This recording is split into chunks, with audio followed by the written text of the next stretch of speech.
yufaqihu fiddin. Biasa yang ngaji di pesantren dulu kitab kuning itu pojok bagian atas tuh ada tulisan kecil, man yuridillahu bihi khairan yufaqihu fiddin. Siapa yang Allah kehendaki kebaikan, siapa yang Allah berkahi hidupnya hari ini, maka dia hari ini pasti suka ngaji, suka berilmu. Jadi cek, kata Sayyidatuna Aisyah, tidaklah bertambah hariku melainkan bertambah ilmuku. Nah, sudah begitu belum? Sudah begitu belum? Ya, tenang, ada YouTube.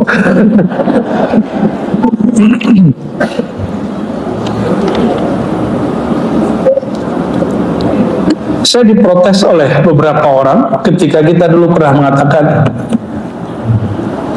satu bab ilmu mengenal Allah lebih utama daripada 1000 sujud. Ngamuk-ngamuk tuh yang ahli ibadah.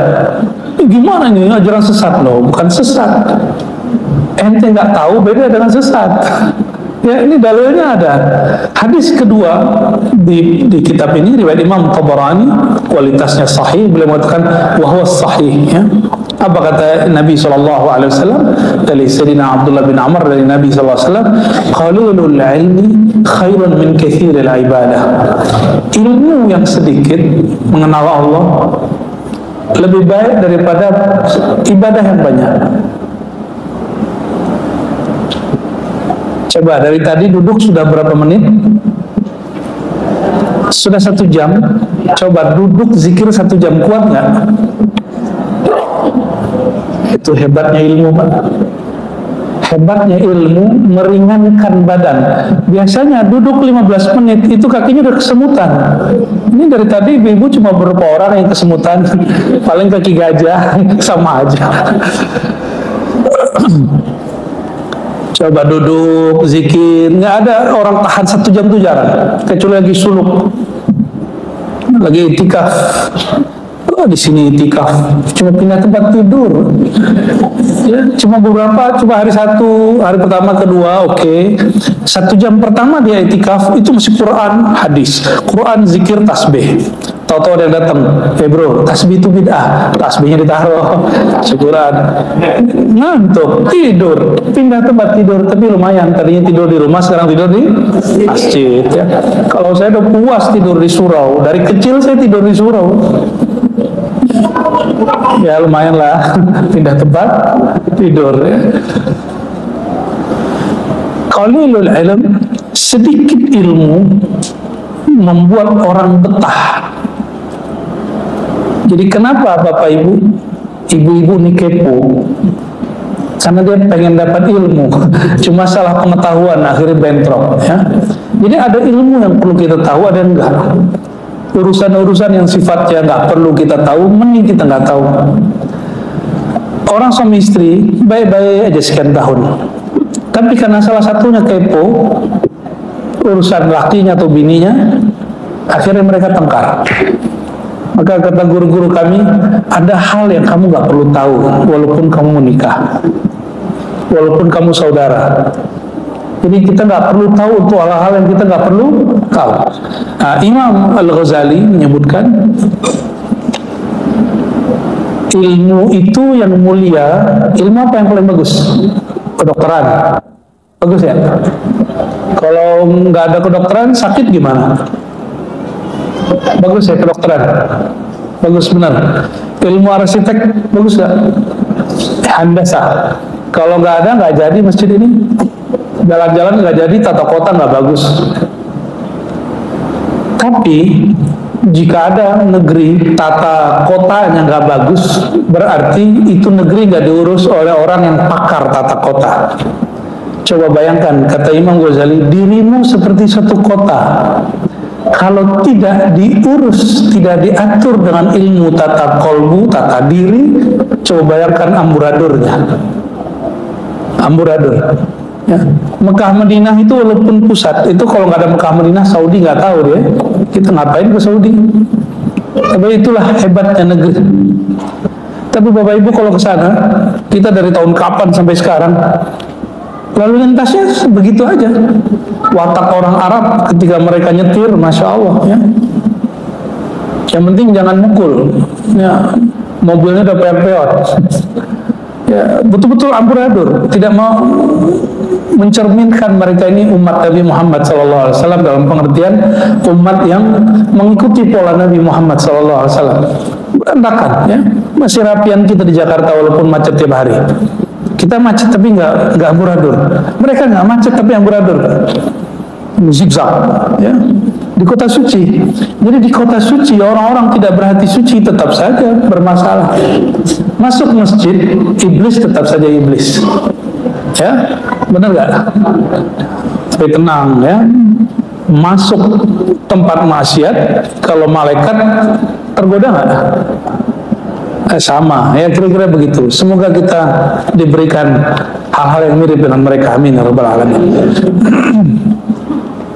Wakafa bil mar'i fiqhan idza 'abidallah, ya. Cukuplah seseorang itu disebut berpengetahuan idza abadallah. Abada berarti arafa. Jika dia kenal Allah, cukuplah orang itu disebut berpengetahuan jika dia kenal Allah. Ya. Untuk menguasai satu negeri, dulu ada misionaris datang ke Nias. Untuk menguasai Pulau Nias, si misionaris ini menikahi anak kepala suku. Maka Pulau Nias langsung kemudian berhasil dikristenkan.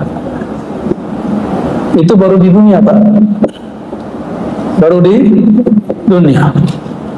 Para habaib baik zaman-zaman Ashraf, ya, Sayyid dulu sebelum habaib Hadramaut datang, mereka awal datang ke negeri ini, itu langsung yang mereka tuju pasar, lalu penguasa.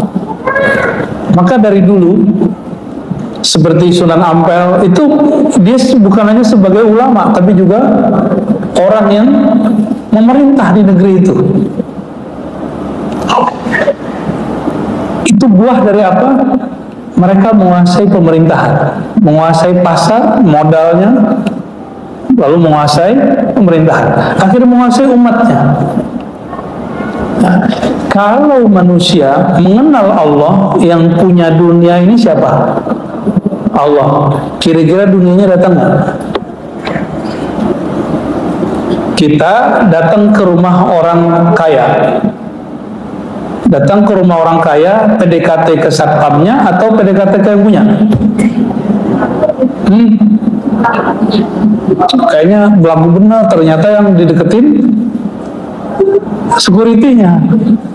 Maaf mas, saya bukan yang punya. Tapi kalau dekat sama yang punya gimana? Nanti masuk, apa kata dia? Udah, kamu makan apa saja ngomong. Ini tuh kamar, pilih mana kamar yang kamu mau. Paham nggak maksudnya? Orang kalau kenal Allah, apa kata Allah? Wahai hambaku, ini dunia itu rendah. Kamu ambil susu kamu, yang penting kamu kenal aku. Jadi kapan Allah mempercayakan dunia kepada makhluk? Kalau Allah sudah percaya, orang ini tidak akan terpedaya oleh dunia. Gitu. Saya mau nitip motor ke seseorang, tapi saya curiga nih orang suka maling motor, mungkin nggak? Karena dia bilang setelah sebulan, kapan kamu nitip ke saya? Ini punya saya ini. Kan sekarang bisa aja, ya, BPKB-nya diganti kan.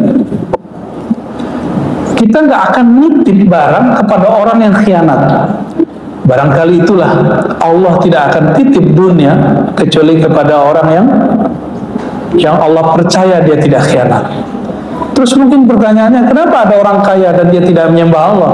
Itu mereka bukan kaya, mereka mengira dirinya kaya. Coba lihat orang kaya kan enak-enak aja di rumah. Sampai sekarang dia enggak, masih keluyuran cari ini cari itu, enggak. Masih sibuk, bahkan masih korupsi. Tanda dia bukan raja dunia, tapi dia anak buahnya dunia. Kayak ada paling benar aja kita ngomong ini. Allahumma shalli ala Muhammad.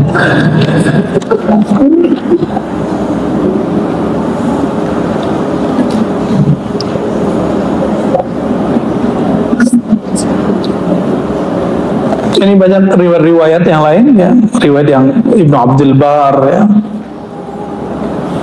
Kalau di Ibnu Abdul Bar ini Bapak Ibu, kenapa saya ngajar pakai kitab? Kata orang nggak keren ngaji pakai kitab.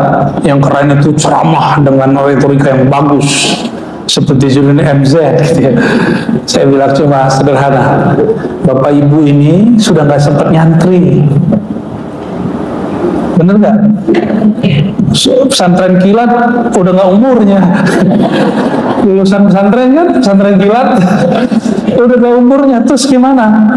Kita harus buat program di masjid-masjid yang biasa dibuka di pesantren, sekarang dibuat dikemas untuk pengajian umum. Kalau pesantren itu kan nggak ada pengulangan yang banyak. Kitabnya jalan terus ngalir. Coba kalau nggak pakai kitab, yang ngomongin bulan lalu dihubungin lagi sekarang. Bapak Ibu ngomong, kayaknya ada kaset yang diulang deh. Tapi kalau ngaji kitab, pengulangannya untuk hal yang urgent, sedangkan materinya nggak diulang. Dan itu spirit pesantren, ya. Jadi walaupun Bapak Ibu tidak pernah nyantri atau dulu pernah nyantri, yang sudah pernah nyantri silakan bernostalgia. Yang belum, kira-kira beginilah salah satu model orang ngaji di pesantren. Ini pengajian namanya pengajian pasaran. Pengajiannya nggak ada ujiannya. Kalau santri, jadi ada santri lepas, ada santri mukim. Kalau mukim ada ada ujiannya. Ini kalau kita uji nih, Ustaz Karnali, bulan depan saya pastikan sisa 3 orang aja. Ta'allamul ilma fa inna ta'allumahu lillah khasyah. Pelajarilah ilmu. Siapa yang pelajari ilmu karena Allah akan menumbuhkan rasa segan kepada Allah, rasa takut kepada Allah, ya. Wa talabuhu ibadah. Datang ke sini dihitungnya sama seperti ibadah, seperti sholat, seperti haji, seperti umrah. Ya. Ada yang datang pakai motor, pakai mobil, pakai angkot. Ada yang pakai jalan kaki nggak? Beneran, jalan kaki dari parkiran ke sini. Pintar benar ya. Wa muzakaratuhu tasbih. Apa tasbihnya orang lagi ngaji? Ketika dia muzakarah. Muzakarah itu saling mengingat, membaca, mengulang-ulang, itu muzakarahnya. Wal bahsu anhu jihad. Membahas satu persoalan dalam ilmu dinilai sama dengan jihad. Itulah sebabnya kenapa Imam Nawawi, murid dari pengarang kitab ini, ketika orang-orang anak-anak muda semuanya perang, waktu itu perang dinasti Saljuk, beliau mengatakan saya punya jihad sendiri. Maka pemerintah di zaman itu memilah, ini kelompok santri nggak ikut pergi, mengikuti pola Sayyidina Abu Bakar As-Siddiq yang khawatir ketika para penghafal Quran ikut jihad dan mereka dikabarkan terancam mati. Semenjak saat itu ulama-ulama kita dispesialkan bagi ulama para ahli ilmu, mereka tidak diikut sertakan dalam jihad kecuali mereka mau. Ya. Jadi mutalaah, mengkaji suatu pembahasan dalam bab keilmuan kepada Allah, hitungannya sama dengan jihad, ya. Wa ta'limuhu liman la ya'lamuhu shadaqah, ya. Mengajarkan kepada yang tidak tahu disebut sedekah. Bapak Ibu nggak mungkin jadi ustadz seperti Ustadz Karnal itu. Maka gimana caranya? Pulang ke rumah, berbagi dengan anak, ya. Gak usah berbagi di Facebook, kecuali berbagi link kajian. Kenapa? Kalau yang bukan guru berperilaku seperti guru, jadinya menggelikan. Orang bukan motivator, terus buat kalimat motivasi di Facebook, di Instagram, itu geli gitu bacanya. Paham nggak maksudnya? Tapi kalau dia seorang motivator, dia seorang coach, dia seorang master di bidang itu, dia ngomong bidang itu, walaupun ustadz pasti mau denger. Saya ini diceramain Pak Dokter, saya tetap, iya Pak Dokter, iya Pak Dokter. Padahal kita gurunya gitu. Tapi giliran di majelis kita jadi gurunya. Emang harus begitu. Saya mah tukang, kalau tukang bilang ini salah pasang nih Pak Ustadz, kita Kita bilang, oh gitu Pak ya, iya aja kita ikut. Ya. Ini kalau yang ngomong ustadz ngomong, wah ini yang bener begini nih Pak Tukang, lucu nggak? Ya, semennya kurang nih Pak Tukang. Ah, itulah Nabi nyontohin di zaman dulu ketika melewati kebun-kebun, apa kata Nabi? Coba kalian bercocok tanam dengan cara ini, cara itu, dirubah caranya. Nabi lagi melakon namanya dalam bahasa kita hari ini. Lagi melakonkan, jika kita bukan ahlinya, lalu melakoni sesuatu yang bukan ahli, pasti gagal. Benar tahun depan mereka gagal panen. Ternyata Nabi cuma pengen ngasih pengkalam. Nahnu antum a'lamu bi umuri dunakum, kalian mengerti urusan kalian. Jadi Nabi memberikan porsi-porsi. Ya, porsi-porsi. Jadi Bapak Ibu tolong ya, yang bukan ustadz, bukan motivator, bukan coach, jangan sok-sokan menjadi pemberi motivasi. Tapi kalau memang punya basic di situ, silakan. Ya, bukan dokter tuh. Ya, sebagian mungkin ada yang dokter, jangan ngeresepin penyakit orang. Ya, nanti orang tambah sakit. Nah, ta'lim, kenapa mengajarkan sharing ilmu itu sedekah?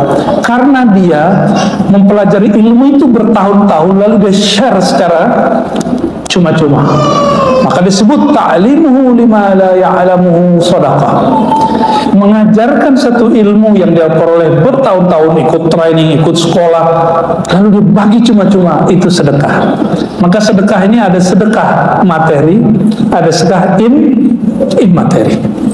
Berarti yang bisa sedekah ilmu tidak hanya ulama. Ahli ilmu apa bisa dia sharing ilmunya.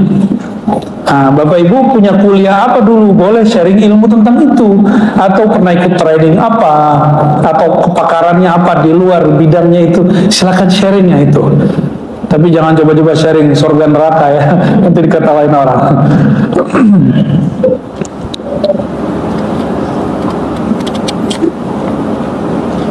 Wa bazluhu li ahlihi qurbah. Nah, ini porsi-porsi kita memberikan ilmu. Tidak semua ilmu yang saya tahu harus saya bagi. Wa bazluhu li ahlihi qurbatun. Membagi ilmu kepada orang yang pantas menerimanya itu bagian dari kedekatan rohanimu kepada Allah. Jadi ada ilmu yang bisa kita bagi umum, ada ilmu yang kita baginya cuma khas. Selama pandemi, orang-orang ditakut-takuti semua dengan berita pandemi, benar nggak? Orang kena COVID, dan betul-betul menakutkan. Batuk di zaman itu lebih hina daripada kentut. Benar-benar nggak waras. Ya, orang nggak mau lagi deket, orang nggak mau lagi salaman. Saya lihat alhamdulillah pagi ini semuanya waras ya, udah nggak takut lagi deket-deket. Alhamdulillah saya selama pandemi masih ngaji, tapi kami ngaji keluar jam 12 malam, pulang sebelum subuh. Jadi supaya penjaganya nggak ada, semua jalan disekat. Jam 12 yang jaga udah tidur, kami keluar. Komplek semuanya. Yang paling pertama kena kan Depok. Tahun 2020 saya masih tinggal di Depok, masih bolak-balik. Masya Allah, ya, betul-betul nggak waras. Yang waras cuma orang-orang yang hatinya diberi cahaya oleh Allah SWT. Kami biasa duduk ya, kalau jam 12 sampai jam 3 biasa duduk, salam-salaman, sedikit tabarukan ya, cium tangan dengan guru. Ya, menjadi orang yang waras seperti biasa. Maka ketika orang pandemi, rohaninya nyusut semua, apalagi ketika isolasi mandiri, masih ingat? Nah, yang pernah diisolasi mandiri? Banyak. Atau ada yang kena pandemi dan ketakutan. Di saat itu, banyak orang yang mati bukan karena pandemi, tapi mati karena ketakutan. Ya, kecemasan itu bagian dari syirik khafi. Maka saya dapat perintah, Ar-Razi, kamu sebar ilmu ma'rifatullah. Karena itulah vaksin yang sebenar-benarnya vaksin. Maka kita bagilah ilmu ma'rifat yang selama ini nggak dibuka-buka orang.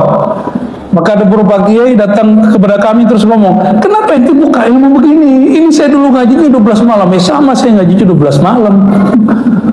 Terus kenapa ente buka? Kiai, kalau kita nggak buka, kiai mati. Siapa yang tahu ilmu ini? Ini saya buka ilmu ini, yang paham pasti cuma orang yang beri paham aja, tenang aja kayak gitu. Jadi yang akan nyimak kajian kita cuma orang-orang yang kolbunya dibuka oleh Allah Subhanahu Wa Taala. Terus saya ngomong gini, Pak Kiai, di saat vaksin belum turun, orang semua cemas. Untuk menghilangkan cemas nggak bisa pakai duit, nggak bisa pakai obat. Dan cemas pakai apa? Energi rohani. Selama ini karena yang merusak dari luar, sekarang kuatkan dari dalam. Yang merusak dari berita, maka kuatkan. Nah, kita kemudian buat konten-konten positif bersama Bang Do di Cafe Rumi waktu itu, ya, dan teman-teman Ribat. Kita buat kajian terus, rekam terus, ya. Saya biasanya nggak terbiasa kajian-kajian itu semuanya di live kan. Terpaksa kita live kan aja, salah bener. Nanti kalau salah kita perbaiki, ya. Hajar aja terus, alhamdulillah berbuah. Ya, ketika kita istiqomah, banyaklah orang alhamdulillah mulai melek ma'rifatullah. Jadi pandemi itu bagi saya suluk COVID. Ya. Kalau dalam bahasa Arab COVID itu pakai COVID. Allah yang maha menundukkan.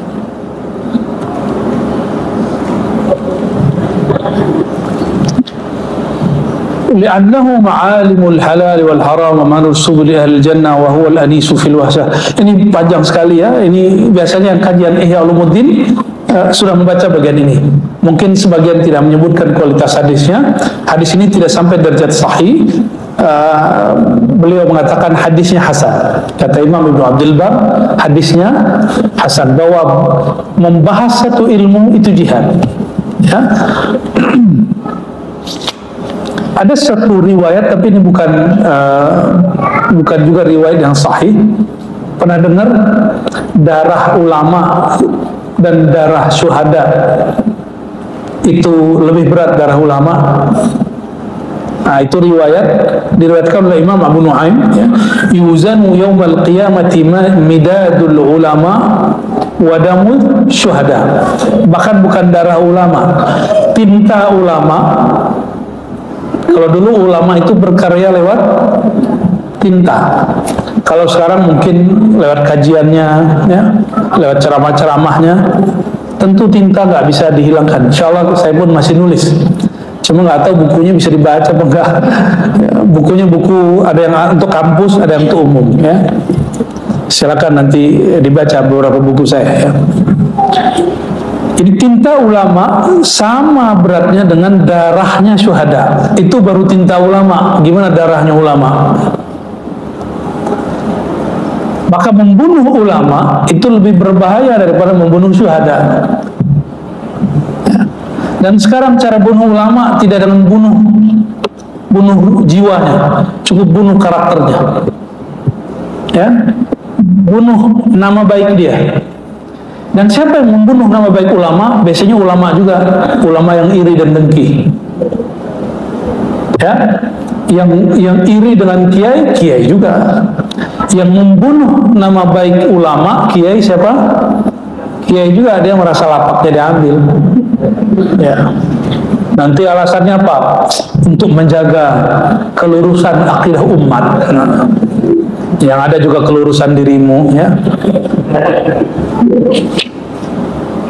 Fayarjahu midadul ulama ala dami syuhada. Jangankan darah ulama, darah kiai, tintanya ulama lebih berat daripada darahnya syuhada.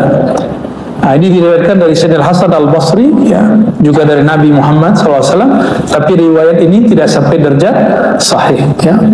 Ini cukup kita katakan sebagai motivasi. Kalau orang jihad cukup dilatih beberapa bulan. Tapi kalau orang mau jadi ulama, berapa tahun melatihnya? Alhamdulillah saya nyantri 15 tahun. Bapak Ibu, kuliah berapa tahun? Ya. Teman saya ada yang nyantri 20 tahun. Baru jadi ceramah tuh. Ya. Saya belajar thariqat belajar zikir dari umur 11 tahun, ikut suluk khalwat 13 tahun, baru dapat ijazah mengajarkan zikir, boleh mengajarkan zikir umur 27. Sebentar atau lama? Lama atau sangat lama? Lama sekali. Umur 13 ikut khalwat dari guru yang sama. Umur 27 baru dapat izin, ijazah mimpin zikir, mimpin suluk, baru dapat izin. Tapi dari umur 18, 19, 20, 21 itu sudah disuruh untuk praktek ngajar sama guru. Ya, itu lama umur 27. Umur 26 diijazahkan secara lisan. Dalam tradisi kami, kalau ijazah hanya lisan, itu belum kuat. Tunggu turun ijazah tertulis. Tapi belum dikasih-kasih. Apa kata guru saya kepada guru yang lain? Saya lagi mau uji dia. Setahun diuji. Apakah berharap ijazah atau berharap ridha Allah Subhanahu wa ta'ala? Ya, diuji. Nah, ini kabar baik. Al-alim wal muta'allim syarikani fil khair.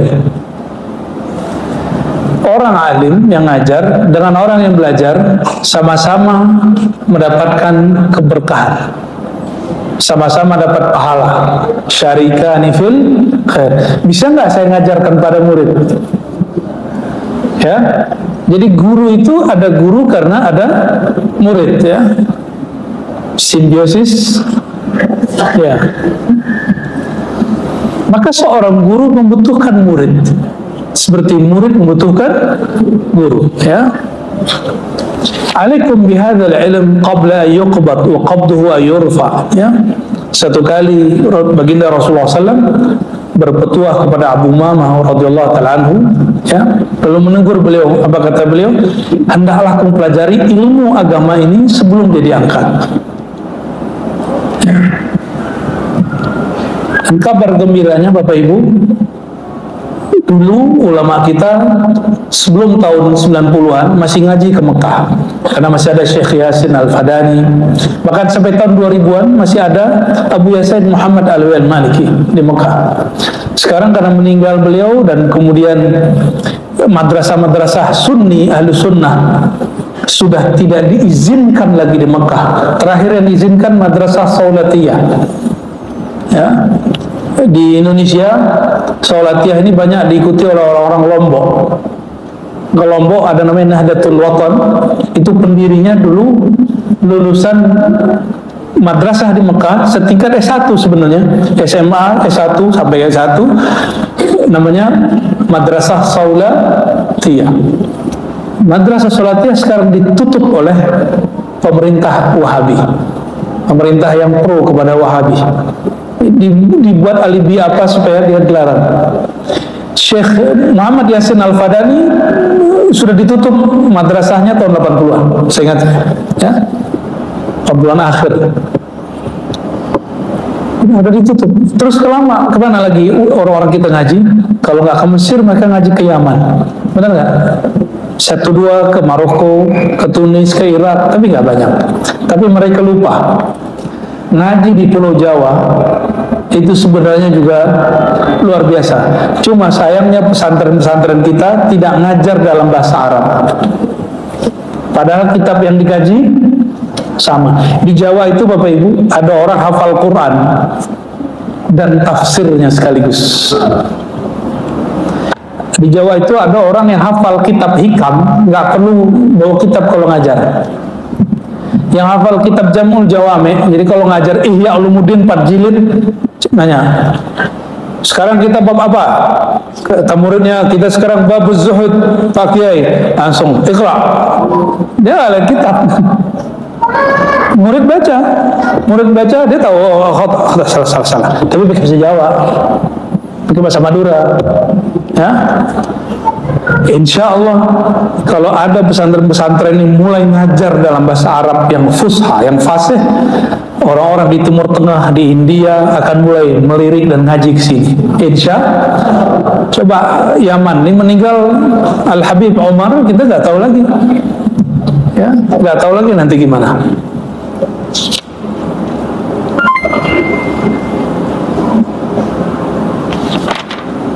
Nah, ini semua tentang keutamaan ulama dan ilmu. Ada satu hadis penutup yang mau saya bacakan. Kita ada tanya jawab, Ustaz. Ada ya? Gak usah tanya jawab kali ya, baca hadis aja ya. Ya, kadang tanya jawab pertanyaan juga nggak jelas.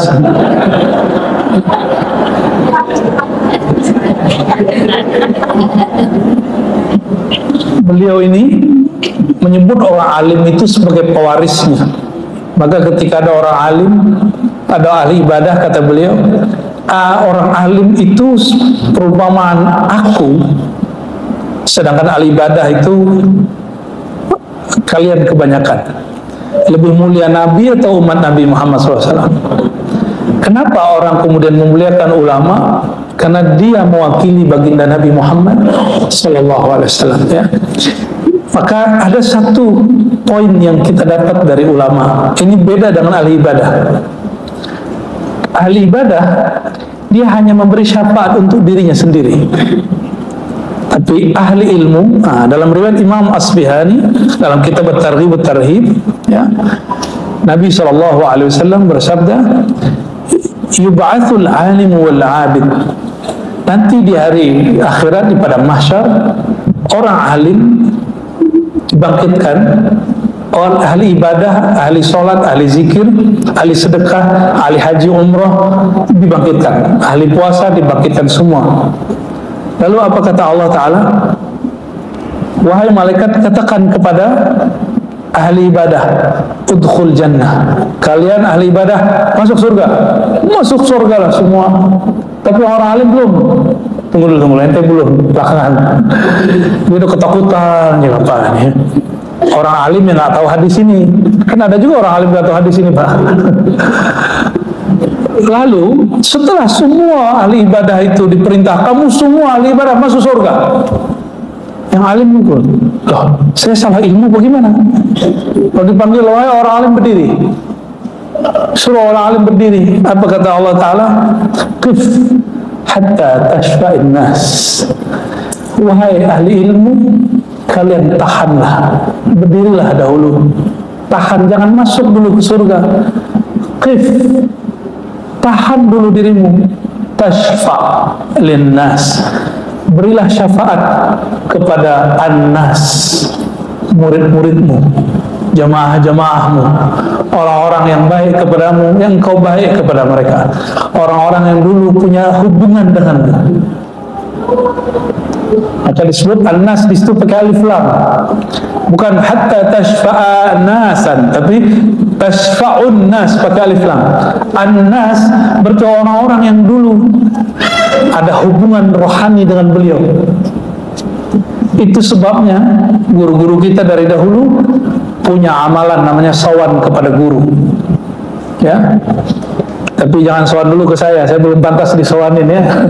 Ke yang sepuh-sepuh dulu, yang alim-alim dulu, ya. Kalau kami ini masih muda, masih banyak dosa, ya. Salaman nama saya nggak berkah amat lah, ya.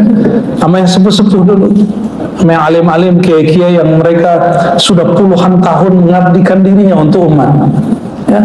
Yang mereka sudah puluhan tahun, tiba-tiba anak-anak baru hijrah 3 bulan terus ngomong itu kiai ahli bid'ah, dan dia nggak pernah marah itu kiai.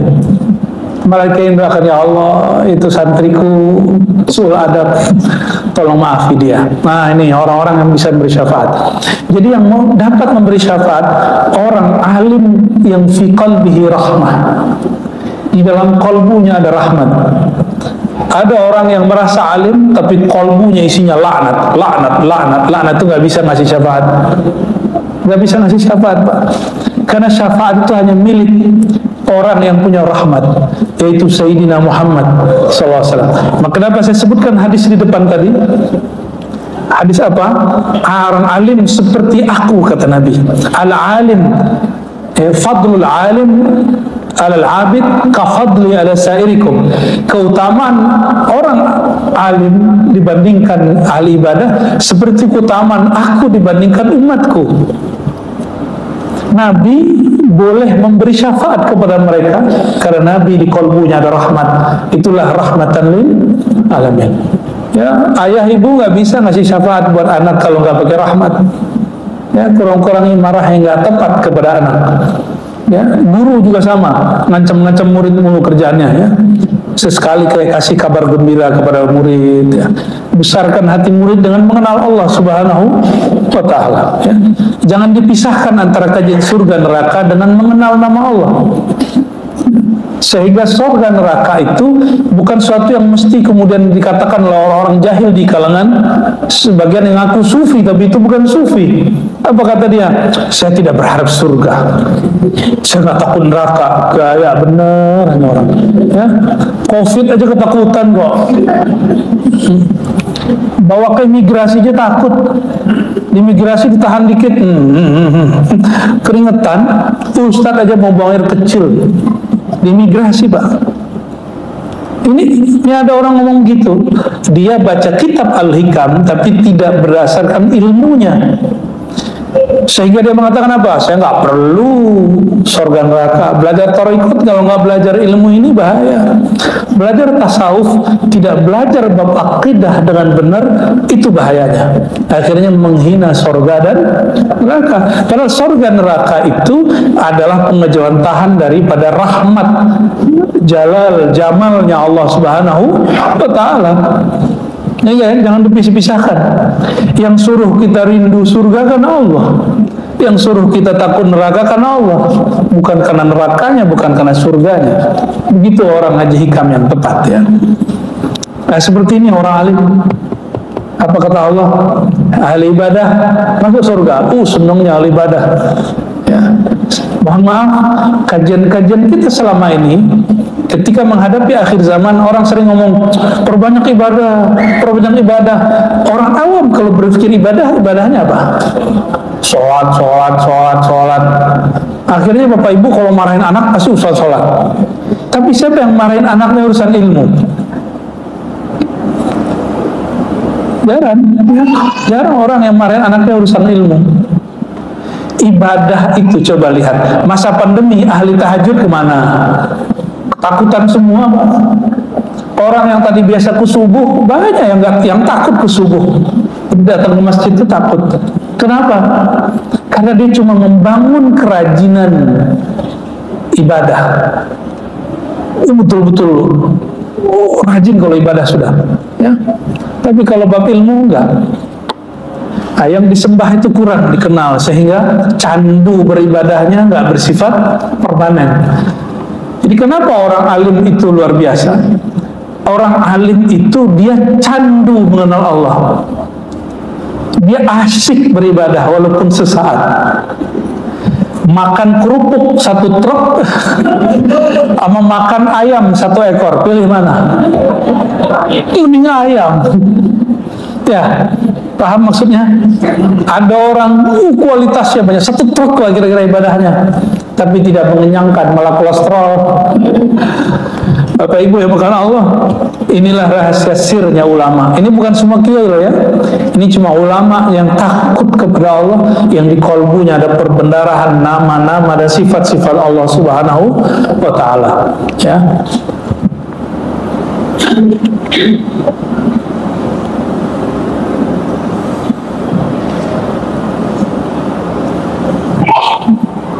Lalu di hadis ini, ya, nanti di hari kiamat ada kalimat begini: idza qa'ada ala kursihi li fasli ibadihi. Apabila Allah Ta'ala nanti duduk di atas kursinya. Nah, kalimat ini oleh ulama Ahlussunnah pecah 2. Satu mentakwil, bukan duduk. Nah, ini orang yang ngotot bukan duduk, itu karena khawatir orang awam membayangkan Allah itu duduk. Tapi saya sudah berikan kata kunci, Bapak Ibu. Allah itu benda atau bukan? Allah itu makhluk atau bukan? Kalau Allah bukan benda, maka disebut duduk, bukan duduk begini. Hanya Allah yang tahu maknanya. Itu akidah Ahlussunnah yang saya anut. Ya, hanya Allah yang tahu apa yang disebut duduk di sini. dan tidak usah ditakwil, karena takwil di situ tidak penting, hanya bikin capek lelah sini. Summa stawa 'alal arsy, lalu Allah bersemayam di atas aras. Nggak usah bayangin Allah duduk di atas aras, cukup katakan hanya Allah yang tahu bagaimana dia bersemayam. Gitu ya. Kenapa? Dia bukan benda. Benda menempati satu tempat, Allah bukan benda, dia pencipta tempat, pencipta benda.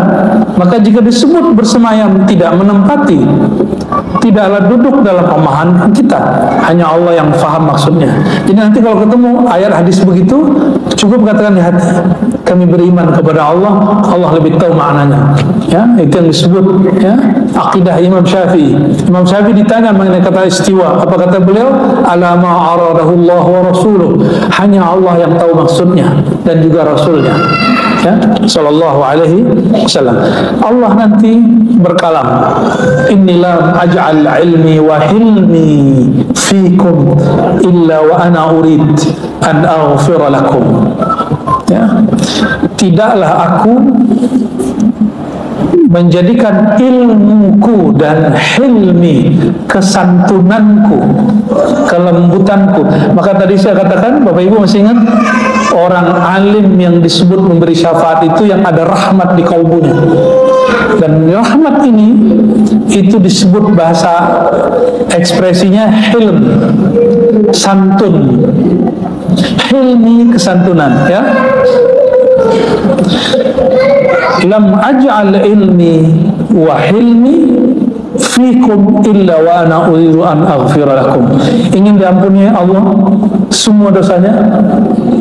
Benar.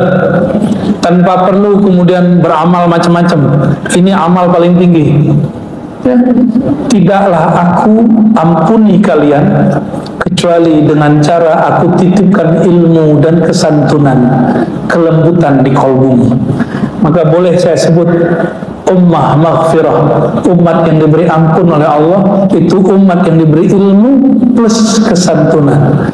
Hari ini banyak orang suka ngaji tapi tidak santun, berarti dia belum diberi ampunan. Ya, maka saya berharap untuk diri saya sendiri dan kita semua yang hadir, semoga Allah berikan al-ilmu wal hilm, ilmu dan kesantunan, diberi ilmu dan diberi kelembutan hati. Amin ya rabbal alamin. Ya, barangkali itu. Gimana Ustaz? Kayaknya ada tanya jawab juga ya. Belum ada kode-kode nih.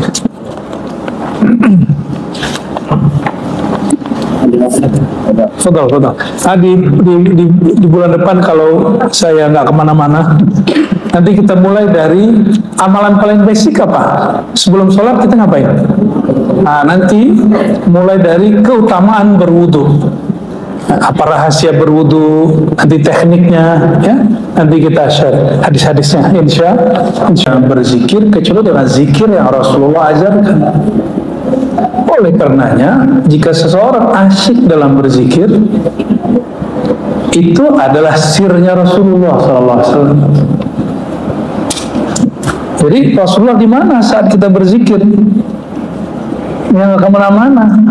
Rasa itu rasa yang bersumber dari warisan kolbu Rasulullah SAW. Itulah sebabnya dalam ilmu yang kita peroleh dari guru-guru mulia, bersolawat itu hukumnya wajib, bukan sunat. Sunat itu khitan aja Pak. Solawat itu wajib. Kenapa? Yang bikin kita kenal Quran siapa? Kalau Rasulullah nggak warisi, ada nggak Quran? Quran itu turun ke siapa? Ya. Yang ada perintah di Quran, wahai orang beriman, uzkurullaha dzikran katsira, berzikirlah sebanyak-banyaknya. Itu perintah turunnya kepada siapa? Maka kalau ada orang berzikir tapi tidak mulai menyapa baginda Rasulullah SAW, dia suul adab. Pasti Bapak kalau diajarin guru, Banom atau wakil talqin siapa, ya, pasti diajarin sholawat dulu, benar nggak? Habis syahadat, istighfar, sholawat dulu. Kalau nggak batal. Jika lupa, baca di akhir. Baca di mana? Di akhir. Kan nanti kita sebelum penutup nanti kita baca sholawat Nurul Mubin sama-sama ya, pasti udah hafal semua. Sallallahu Rabbuna ala Nurul Mubin itu ya. Nanti kita baca. Kali tadi ada yang saya sebut nama baginda Nabi Muhammad SAW, dia tidak bersolawat kepada beliau, maka tertutup, terbalas, terkafarahkan dengan solawat bersama-sama. Dan itu tidak bid'ah. Itu amalan ulama Mekah. Ulama Mekah kalau habis ngaji dulu, mereka kalau habis ngaji pasti solawatan atau baca doa yang sudah ada bait-baitnya. Ya. Abu Hurairah, macam-macam ya. Syekh Yasin itu kalau habis ngaji itu ada doa yang sudah dibuat bait. Itu di Mekah. Syekh Muhammad juga begitu, Syekh Ismail Zain juga sama. Sebelum-sebelumnya ada guru-guru mereka, Syekh Hasan Masyad juga sama. Begitu cara mereka. Jadi Bapak sebelum zikir minta izin dulu kepada Zat Allah yang memerintahkan Rasulullah, berarti minta izin kepada Rasulullah. Ya, wajib hukumnya. Kalau nggak zikirnya nggak usul, itu namanya nanti halu. Jadi zikir yang tidak ada salawatnya pasti halu. Tahu halu? Halusinasi. Ya, pengalaman rohani itu ada. Karena alam kita ini banyak. Ada alam rohani, ada alam misal, alam perumpamaan, ada alam zikir, ada alam salawat, ada alam rasa. Itu nanti diberi, ya. Jadi nggak usah khawatir Pak ya. Dimulai dengan salawat.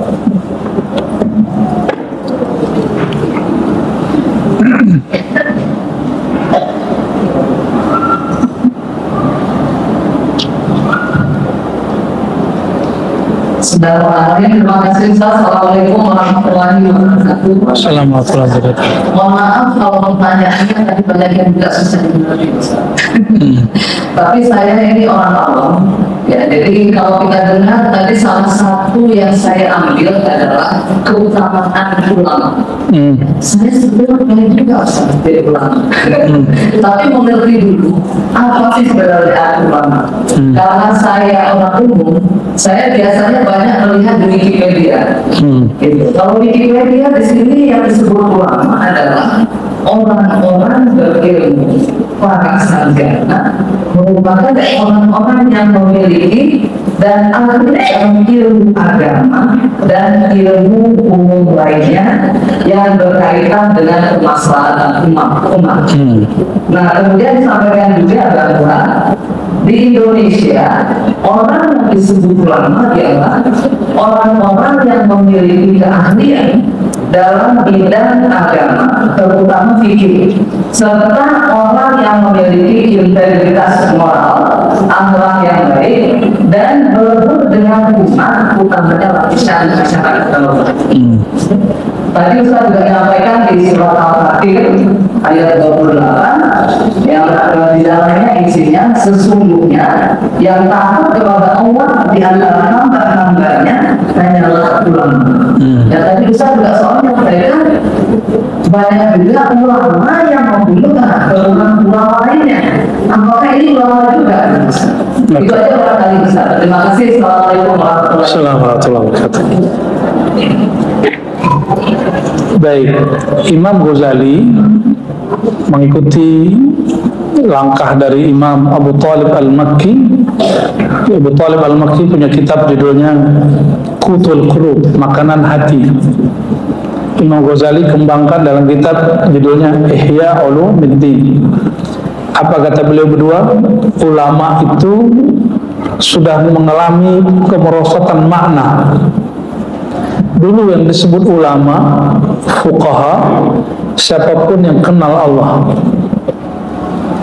orang yang kenal hukum-hukum Allah, orang yang kenal sir Rasulullah Sallallahu Alaihi Wasallam, maka mereka sudah nggak sempat ngurusin kolbu orang, dia ngurusin kolbunya.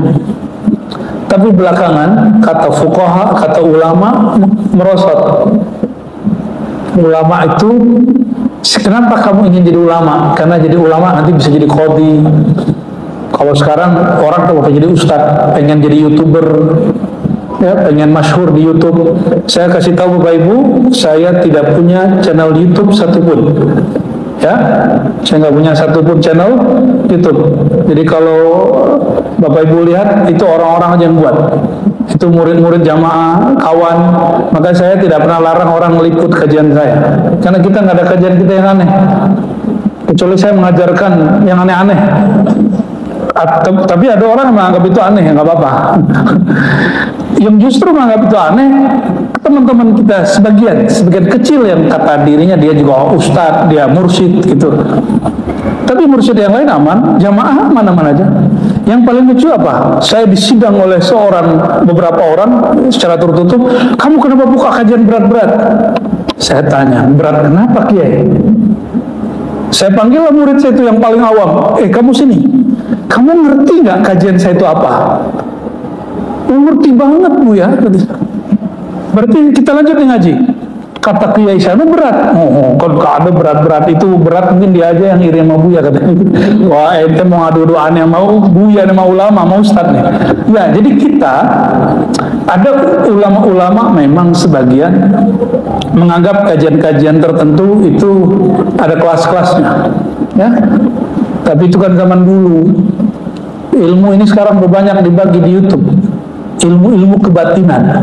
Apabila kita tidak buka kebatinan yang juga pernah dibuka baginda Rasulullah SAW, nanti orang mengira dia sudah masuk ke alam rohani, ternyata halu. Maka kita wajib buka bagian yang ini. Tetap saja nanti harus ada pemimpinnya. Lalu kenapa ada ulama membunuh karakter ulama? Kata Imam Ghazali, karena ulama itu bukan seperti ulama yang disebut Nabi atau Quran.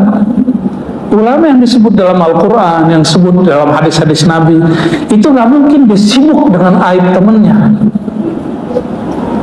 Saya nih mau nasihatin Ustadz Karnali, nggak mungkin di hadapan dia. Nggak mungkin juga mau mempermalukan dia di luar. Ulama itu pasti takut bergunjing. Ulama itu pasti takut jelek-jelekin orang lain. Itu yang ulama hakiki. Karena dia takut satu huruf yang dia tulis di media sosialnya, satu kalam yang dikalamkan dalam ta'lim-ta'limnya, itu dihisab. Ya, ketintanya ulama lebih berat daripada syuhada. Sama status yang ditulis-tulis oleh kiai ustadz. Jika itu isinya provokasi, kebencian, itu lebih berat daripada mujahid-mujahid. Kalau mujahid dosa, orang awam dosa, beda loh dengan ulama. Coba Bapak Ibu jelekin temen, beda loh kalau kiai jelekin temennya. Kalau kiai jelekin temennya, pasti ada pengikut dia, pasti ada nggak ikut dia. Sesat-sesatnya, kata orang Ahmad Mirzahul, Ahmadiyah, ada pengikutnya nggak? Ada. Ngaku Nabi, ada pengikutnya. Ahmad Musobek, nabinya Betawi.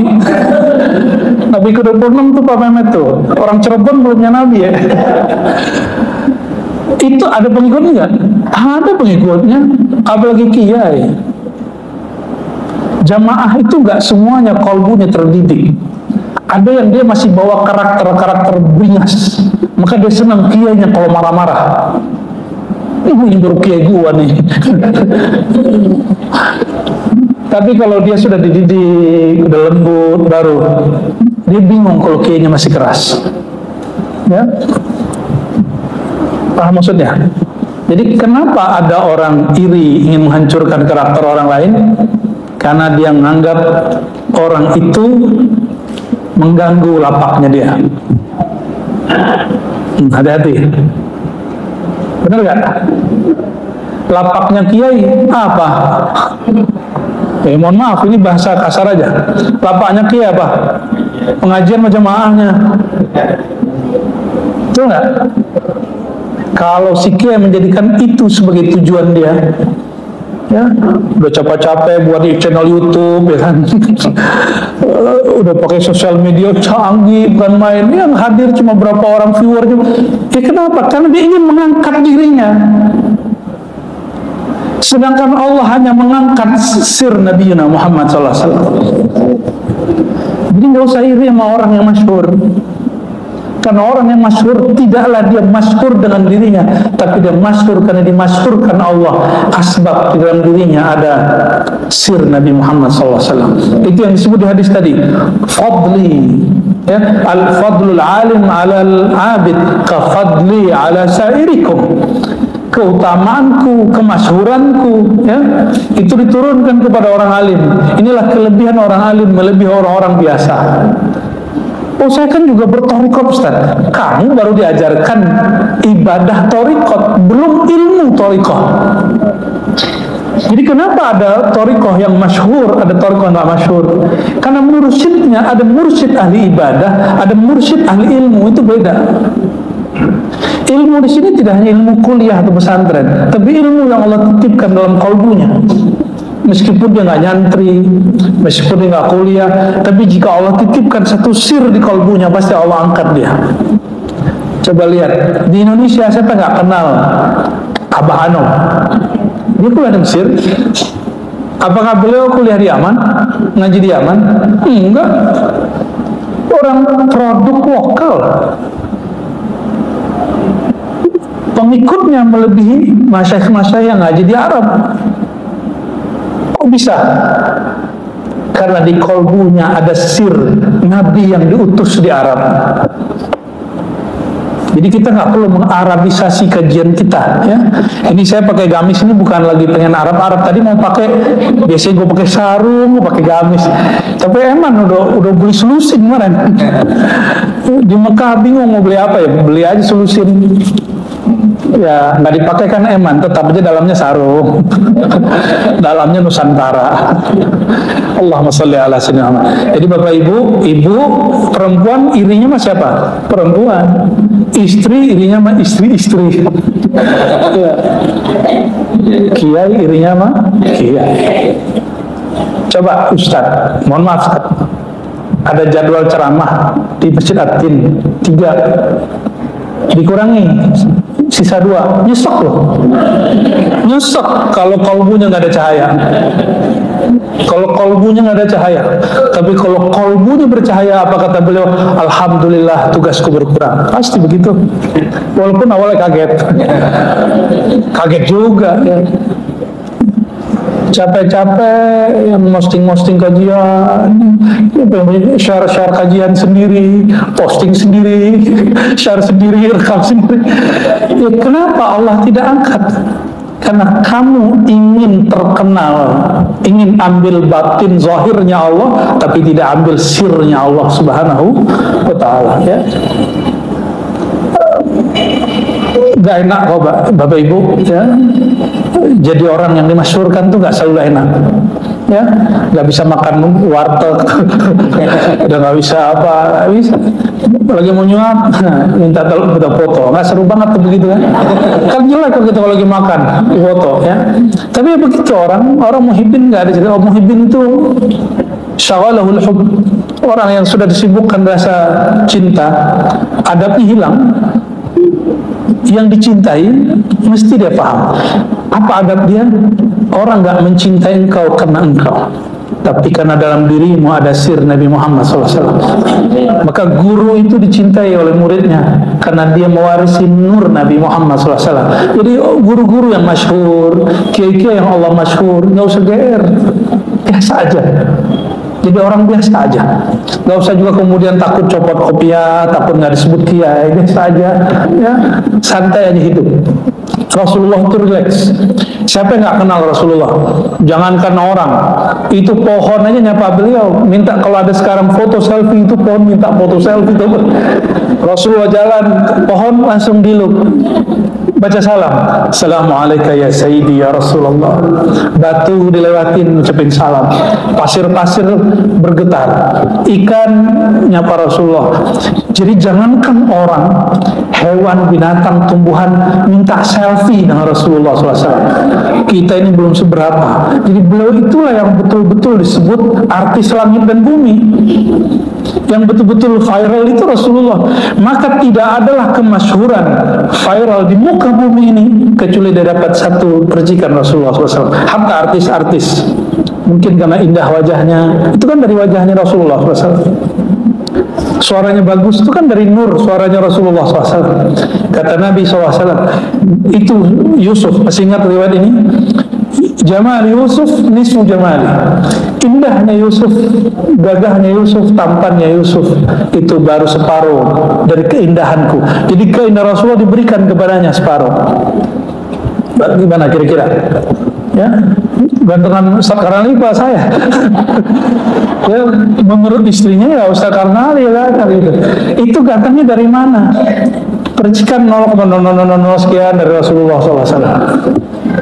Maka kalau Bapak Ibu lahir anaknya cantik atau kitanya diberi wajah yang bagus, kita kagum ke wajah ini atau berterima kasih kepada baginda Rasulullah SAW. Jadi nggak ada di tubuh ini kecuali warisan-warisan dari nur beliau, sir beliau, semuanya.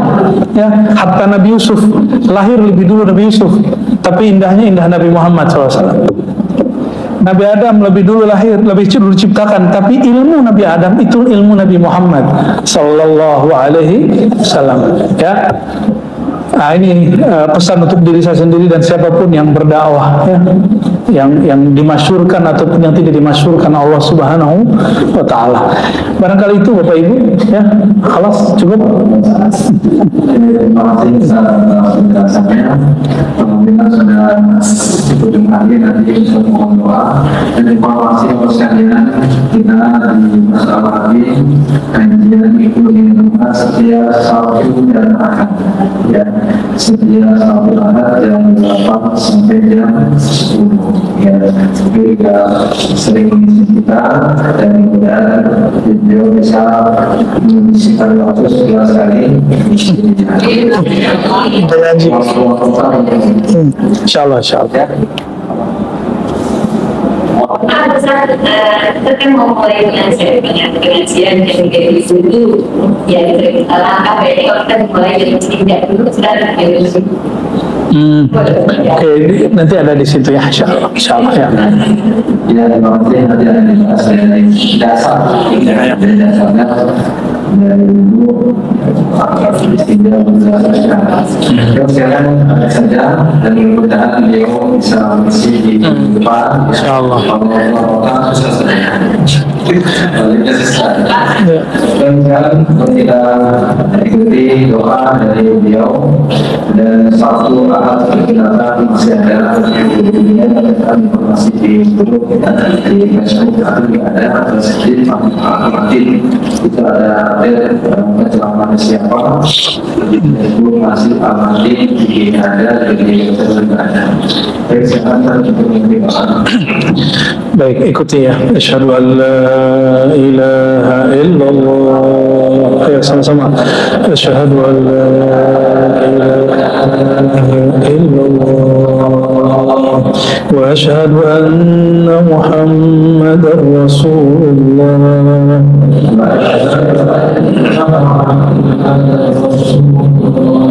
Ya Allah, ikuti ya Allah. Aku bersaksi tubuhku, diriku, tulangku, dagingku, darahku, kulitku, rambutku, dari ujung ubun-ubunku sampai kakiku adalah ciptaan Engkau, dari nur Engkau, Nurullah, Nur Muhammad sallallahu alaihi wasallam. Ya Allah, terimalah kami menjadi umat Nabi Muhammad sallallahu alaihi wasallam. Ya Sayyidina ya Rasulullah, wahai ruhaniyah baginda Rasulullah, terimalah kami sebagai umat Engkau. Syafaatkanlah kami di dunia, di akhirat. Amin ya rabbal alamin. Al-Fatihah. Bismillahirrahmanirrahim. Allahumma rahmanir rahim ya karim ya azim. Salli wa sallim mubarak ala Sayyidina Muhammad.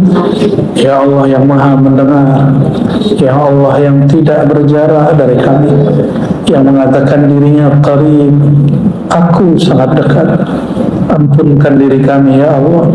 Ighfir lana dzunubana. Ampunkan diri kami ya Allah yang sering alfa dan lupa bahwa Engkau benar-benar dekat. Ampunkan tiadanya kesadaran ini ya Allah. Allahumma ya Allah, ya man huwa alimun bidzati sudur, wahai yang maha tahu isi hati kami, yang tahu isi pikiran kami, yang tahu apa yang tergores di dalam jiwa kami. Ampunkan ya Allah apapun yang tersimpan di dalam kalbu kami. Ampunkan juga ya Allah jika di kalbu ini tersimpan satu noda kegelapan, satu noda dosa, satu kesilapan. Allahumma ya man huwa alimun bidzati sudur, ya Allah yang maha tahu isi hati kami. Ampunkan semua pengkhianatan kami kepada Engkau. Ampunkan semua kemaksiatan kami kepada Engkau. Allahumma ya afuun ya ghaffar ya ghafur.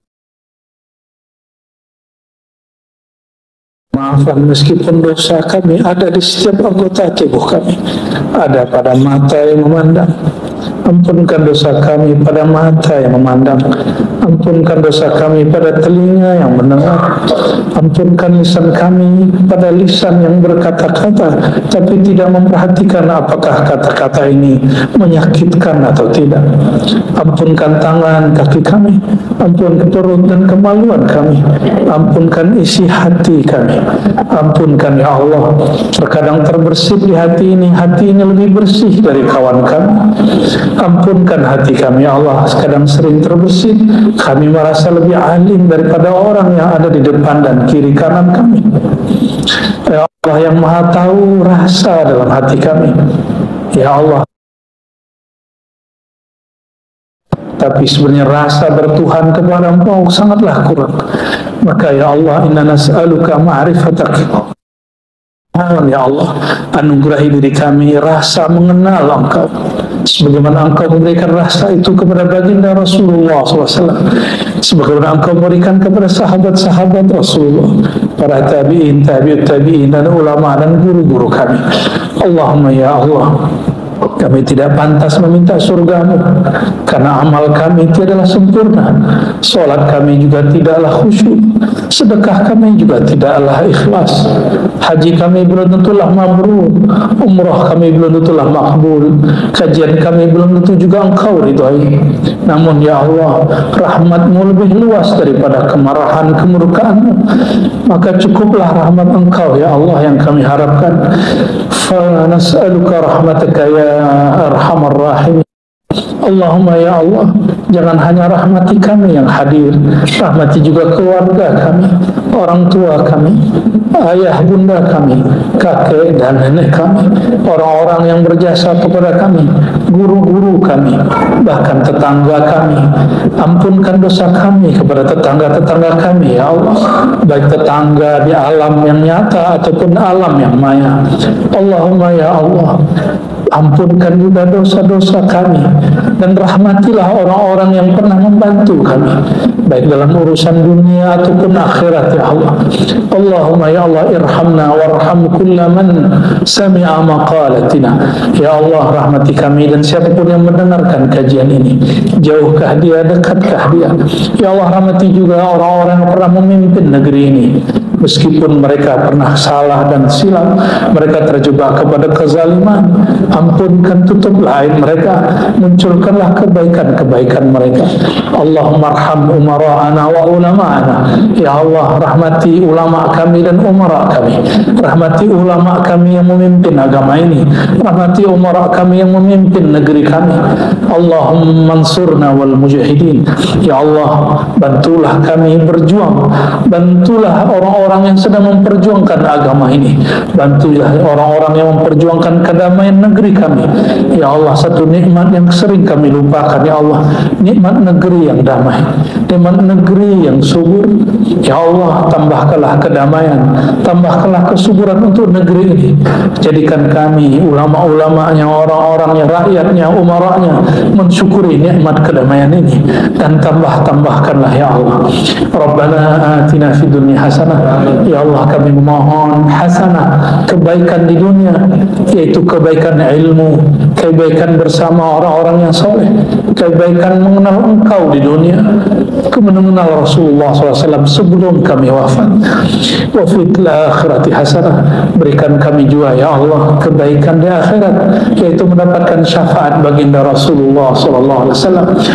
Allahumma salli wa sallim wa barik ala sayyidina Muhammad wa ala alihi wa ashabihi ajma'in walhamdulillahi rabbil alamin.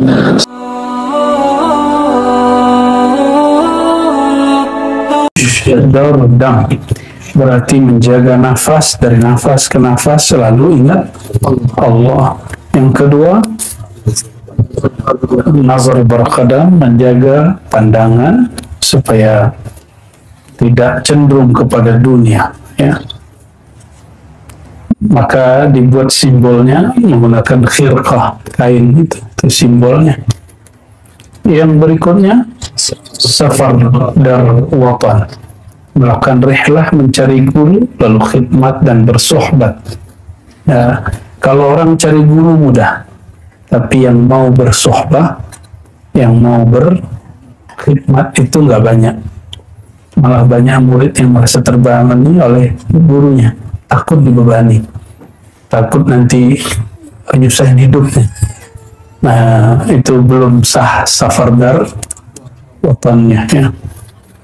Tapi tenang aja, syaikhuka man la yut'ibuka, kata Imam Al-Mursi, diulang kembali oleh Imam Mu'tala Sekandari.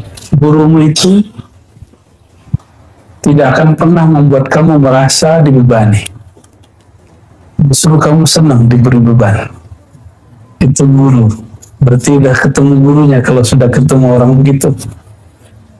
Ya, tapi kalau datang ke dia berat, khidmat kepada dia kayaknya susah, mungkin kita belum tasdik kepada keilmuannya sehingga sulit, ya. Ini khawatir nanti terganggu pekerjaannya, terganggu waktunya. Yang ada kita yang ganggu guru, bukan guru yang ganggu kita, ya. Jangan salah, ya, jangan keliru. Ini safar dar watan. Berikut keluar dari anjuman, maka berkhalwat dalam keramaian. Kalau khalwat di surau biasa, sudah punya tempat khalwatnya. Namun dituntut, kenapa zikirnya zikir khafi? Supaya nanti dalam keramaian, dalam kesibukan harian, dalam kesibukan bekerja, berbisnis, berusaha, tetap hatinya terkoneksi kepada Allah Subhanahu wa Ta'ala. Itu namanya khalwat dar anjuman. Maka apakah dia laki atau perempuan, jika dia orang yang hatinya selalu terhubung kepada Allah, keadaan apapun, maka dia disebut rijalun, lelaki, pejantan, ya, meskipun dia seorang perempuan. Dan sebaliknya, ini bahasanya masih halus. Kalau bahasa hadis Nabi lebih kasar, ya. Berarti orang-orang yang suka lalai, gampang tersita pikirannya oleh dunia, dia itu walaupun dia laki-laki, dia perempuan. Kalau perempuan ya double, ya. Kalau Nabi menyebutnya masalul ladzi yadhkur rabbahu wal ladzi la yadhkur rabbahu kal hayy wal mayyit. Perumpamaan orang yang ingat Allah dan yang tidak ingat Allah seperti orang yang hidup dan yang mati. Berarti orang yang lalai ini bangkai berjalan, mayit berjalan. Itu bahasa yang lebih kencangnya di Sahih Bukhari. Lalu yang berikut, apa tuh, nomor berapa? Zikir lisan dan qalbu yang beriringan. Maka ketika tadi kita praktek pada sholat, la ilaha illallah, ikutin irama imamnya. Imamnya memanjangkan ilaha illallah, ikuti. Nanti gemanya akan dahsyat. Kalau imamnya memendekkan baca Allah, ikuti juga. Jadi jangan buat pola sendiri. La ilaha illallah, imamnya itu benar itu. Kalau imamnya baca cepat, la ilaha illallah, ikutin saja. Nanti akan ada energi yang luar biasa dari suara itu. Ya, seperti suara lebah begitu kata Nabi Shallallahu Alaihi Wasallam. Yang berikutnya nomor ke-6. Ya, kenapa kita sering baca ilahi anta maksudi wa ridhaka utlubi? Karena bermakna meluruskan niat. Banyak orang mencari guru supaya sakti. Ya, ada juga yang cari guru backup supaya naik pangkat. Ada juga macam-macam lah. Ya. Nah, kalau sudah ketemu kaidah ini, hilang itu semua. Dia berguru murni karena ingin mengenal Allah Subhanahu wa Ta'ala, bukan karena ingin mencari backup dunia. Betapa dimurkainya seorang hamba mencari wali Allah, mencari wali akhirat untuk menjaga aset dunia. Ya, itu kekonyolan yang zahir hari ini, dan banyak. Ya, beberapa politisi ada yang begitu, sengaja mengundang syekh-syekh, kiai-kiai untuk wiridan di tempat dia supaya aman. Ya, paling aman sebentar, nanti juga ya tangkap ya.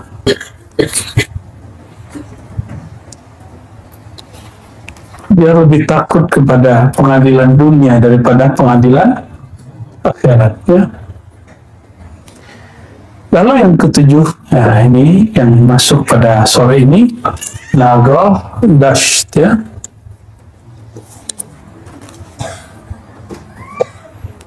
Apa artinya nagoh dash? Kalau kampungnya Buya Aldomi bacanya nakah. Tidak menakah, nagoh dash. Saya begitu cara bacanya. Apa artinya? Muraqabatul khawatir, selalu memperhatikan lintasan-lintasan pikiran dan hati. Nah, bagaimana caranya? Itulah gunanya latihan zikir nafas. Nafi isbat. Kalau itu mesti suluk dulu, itikaf dulu baru dikasih. Ya. Tapi ada jalan pintas di Tarekat Samaniyah, ada, nggak perlu suluk khawat, suluknya dar anjuman. Ya. Kecuali kita pakai jalur Naqsyabandiyah Muzhariyah, bisa. Kalau Naqsyabandiyah Khalidiyah biasanya suluk dulu, khawat dulu, suluk khawat. Ya. Tapi kalau ada guru yang dia berijtihad, mungkin muridnya tidak mungkin dapat cuti, tidak mungkin dapat libur, tapi muridnya mau berkomitmen mujahadah, ya bisa-bisa aja diberi di luar khawat. Tergantung gurunya, kan gurunya yang punya SIM, surat izin mengajar. Ya, kalau ada yang protes sama siapa dia? Ya.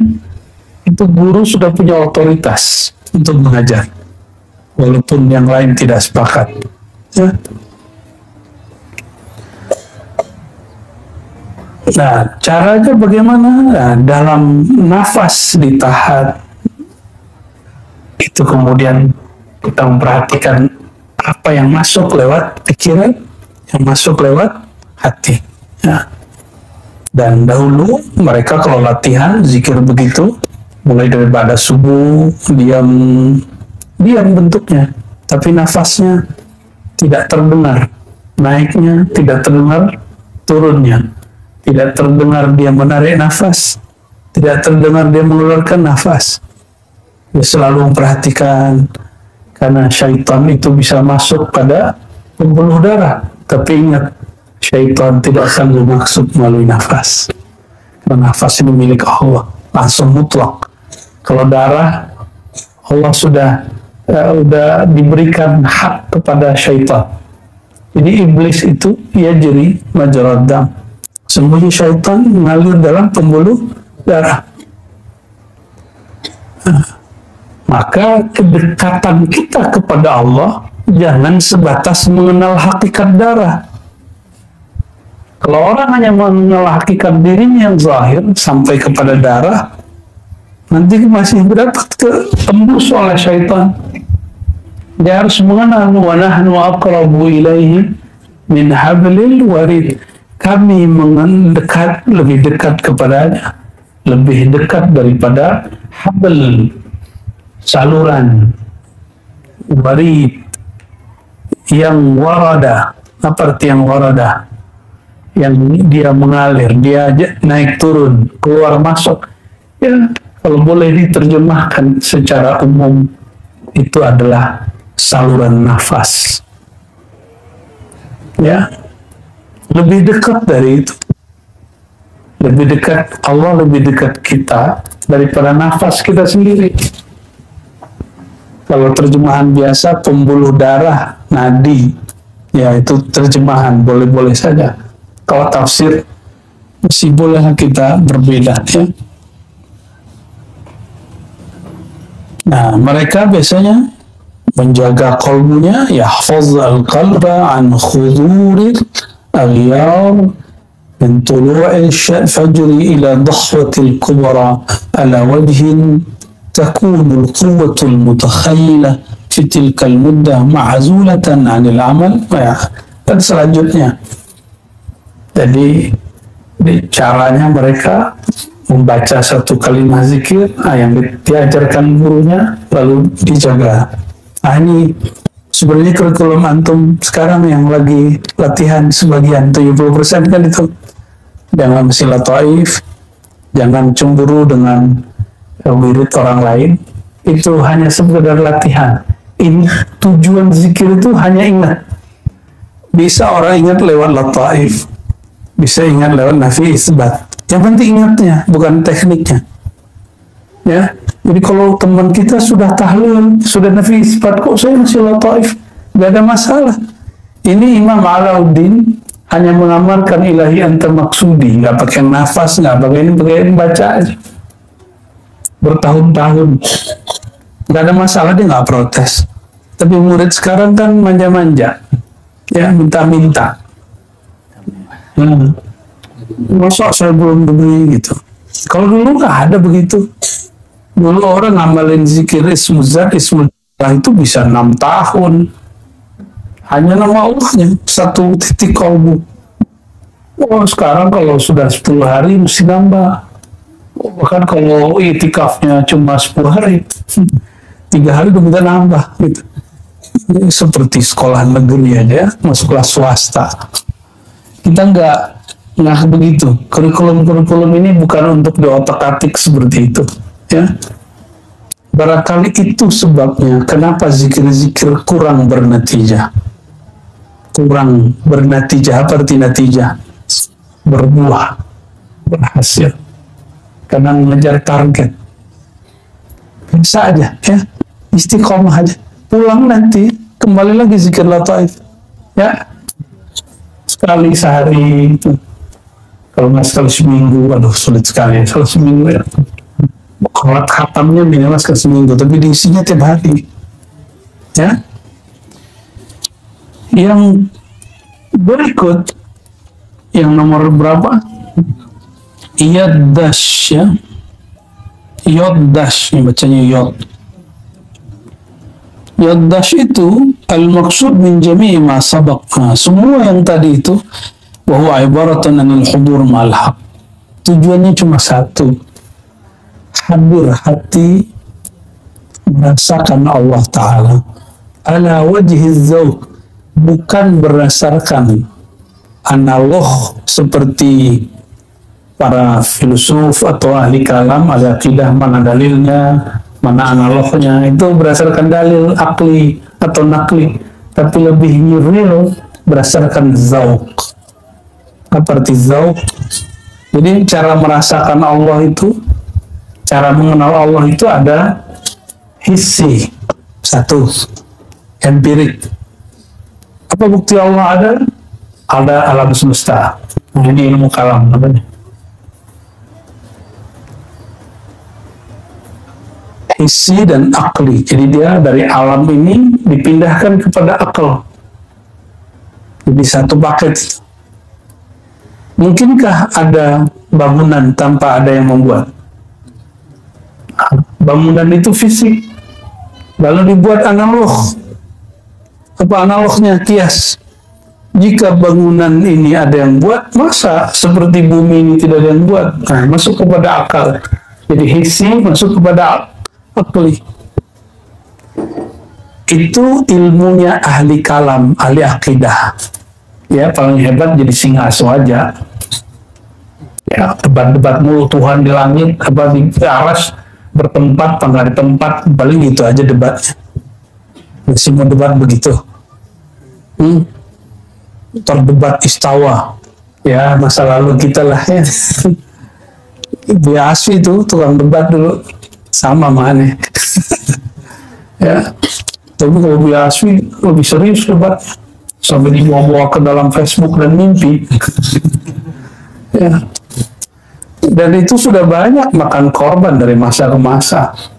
Masa kita mau ulang lagi? Nah, kami cukup pengalaman aja, sudah ngalamin itu. Sekarang udah ketemu, ternyata istawa itu bukan untuk diperdebatkan. Kata ia, tangan di Quran itu bukan untuk diperdebatkan, tapi untuk dirasakan. Nah, maka muncul yang ketiga, tasawuf.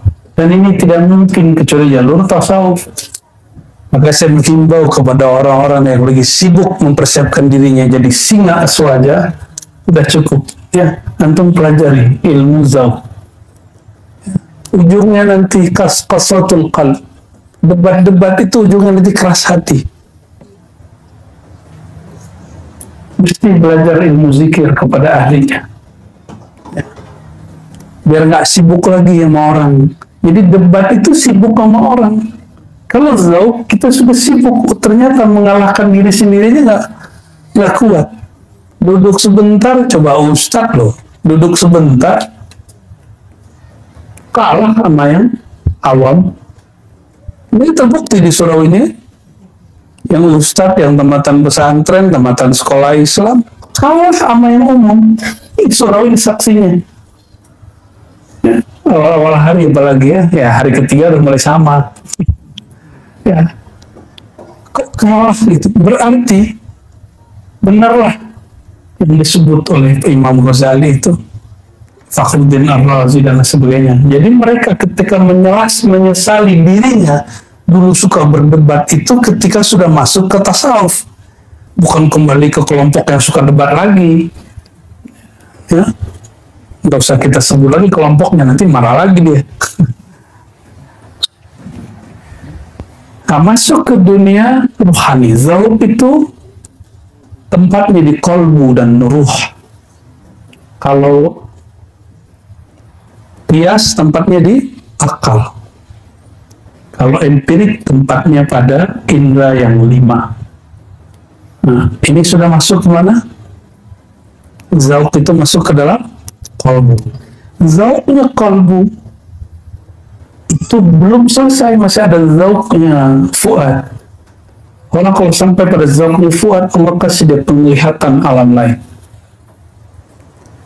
Kita ini ada zahir batin. Kalau antum masuk ke dimensi batin, yang zahir ini jadi batin, tapi yang di alam sana menjadi zahir. Itu kata Imam Ghazali dalam kitab Ar-Risalah Al-Laduniyah.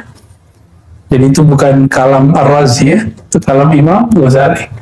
Katanya bertasawuf Imam Ghazali, tapi nggak mengakui itu dan menganggap itu halu. Ya, kita meragukan orang-orang yang bela-bela thariqat mu'tabarah, tapi tidak percaya bab ini. Ya, nggak bisa membedakan antara halu dengan mukasyafah ilahiyah. Nah, lalu ada lagi zauknya sir. Sir itu zauknya sudah mulai sifatnya al-ilm al-laduni. Jadi Allah sudah mulai ngajar dia. Nah, orang seperti inilah yang disebut dengan maktabah. Dia adalah library. Dia adalah perpustakaan yang hidup dan berjalan. Nah, mereka itulah kalau ummi, tetap saja tidak ummi. Itulah baginda Rasulullah SAW dan pewaris-pewarisnya. Bukan jalan heran. banyak mursyid nggak sekolah. Kalau ngomong tauhid lebih canggih beliau dari kita yang sekolah-sekolah ini, ya. Dan menyebutkan istilah-istilah yang istilah itu hanya kita temui di kitab-kitab tua, tapi dia bisa mengatakannya karena mereka langsung diajar oleh Allah Subhanahu wa Ta'ala. Ya, semoga kita dimudahkan Allah berburu kepada mereka, apalagi sampai kepada zauq ruhani. Itulah zauq yang tak terbatas, tak berwarna, tak bertempat, yang tak berlimit. Zauqnya kekasih-kekasih Allah Subhanahu wa Ta'ala yang disebut zatiyun, orang-orang yang sudah fana dalam memandang, dalam mengingat zatullah tabaraka ta'ala.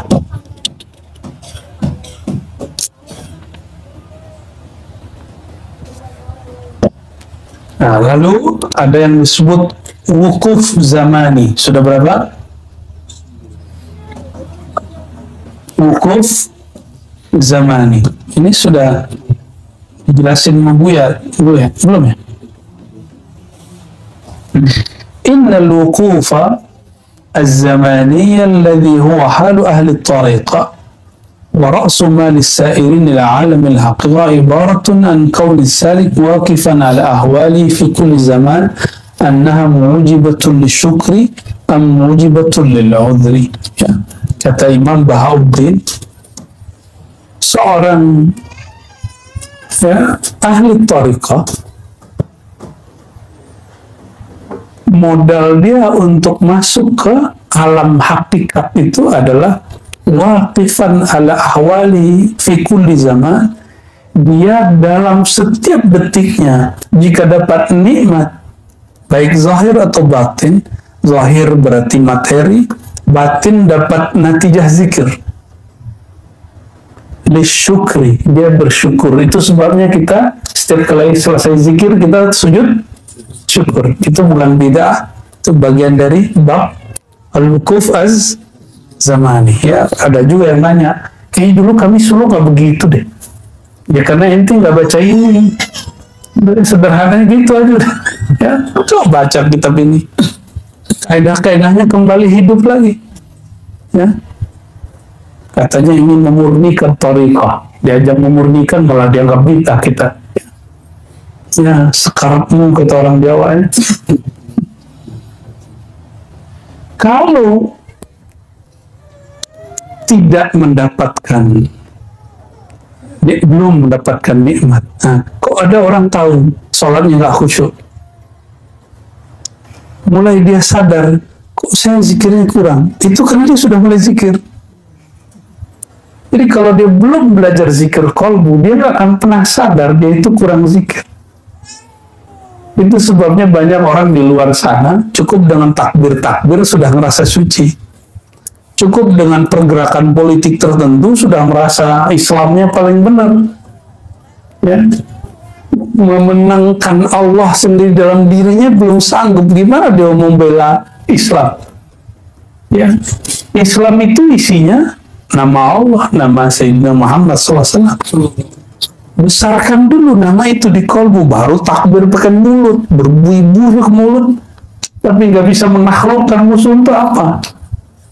Sedangkan di akhir zaman disebutkan dalam hadis Imam Hakim, hadisnya Sahihul Isnad, bahwa umat Islam menaklukkan Eropa, ya, Bani Rum disebut, itu cukup dengan takbir.